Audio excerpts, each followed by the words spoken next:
Hi everyone, Suzanne Dibble here, data protection law expert, coming to you live and uncut from the plane. 13-hour flight ahead of me, not feeling the best to be honest, and need to do a quick video.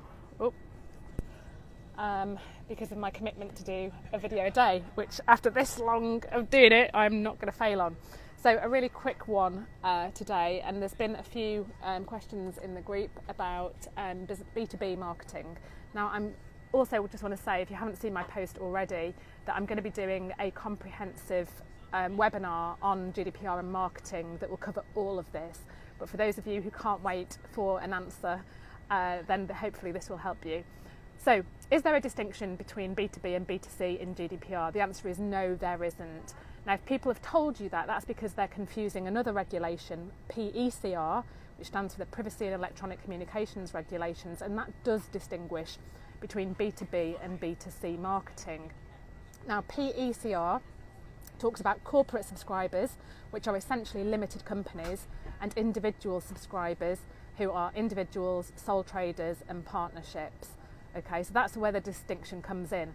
Now, under PECR, if you're sending unsolicited direct marketing emails to individuals, then you need to have prior consent to be able to do that. You don't need that consent if you're emailing unsolicited marketing to limited companies. Okay.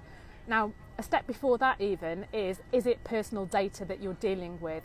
Because if you're sending a cold email to info@saleswidgets.co.uk, then there's no personal data in that email address, and it doesn't come under the scope of GDPR. Remember, personal data is only when that data can identify, does identify or is capable of identifying a living individual. Okay, so if you haven't got the name of an individual in an email address, then it's totally outside the ambit of GDPR. Okay, so say that you have got you're emailing a limited company, but you've got personal data in that email address. Okay, so we need to go back to basics in terms of GDPR and think about what is our lawful ground of processing. Now, for existing customers, then I would say that there is a good legitimate interest ground to be emailing those customers marketing. Okay, I've done a number of videos on that, so please do watch those, and I'll also be covering that in the webinar as well. For past customers, sort of going back 6 months or more, people who wouldn't reasonably expect to hear from you for your marketing, then chances are you're going to need to get their consent. And the way that you would do that is through, ideally, best practice is through a tick box. Okay. Now, GDPR doesn't specifically say that you need to have tick boxes. What it says is that there needs to be an affirmative action. Okay, now a very obvious way of getting that is by a tick box. What GDPR specifically says is that pre-ticked boxes are not okay, because there has to be there has to be genuine choice and control. Okay, and if someone just doesn't see the tick box and it's already pre-ticked, that's not genuine choice and control. Okay, but GDPR does not actually say you need tick boxes. What it says is that there needs to be an affirmative action. Okay, and I'll be going into that in more detail on the webinar. Okay, so prospects, B2B prospects, again, if it's personal data that's in there, then the same rules apply as if it was B2C.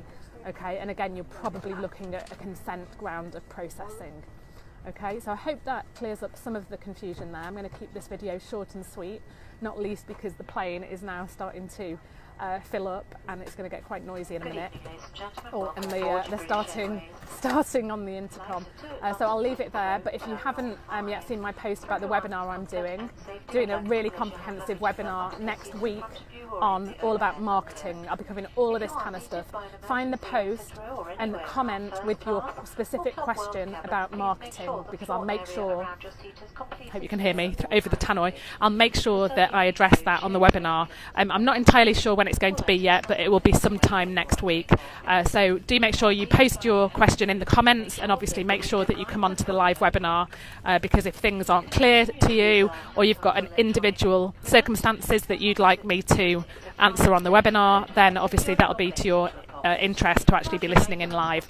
There will be a replay, So don't panic if you can't make that time, then do have a listen to the replay. Okay, so that's all I'm going to say for now. I'll catch you on the other side.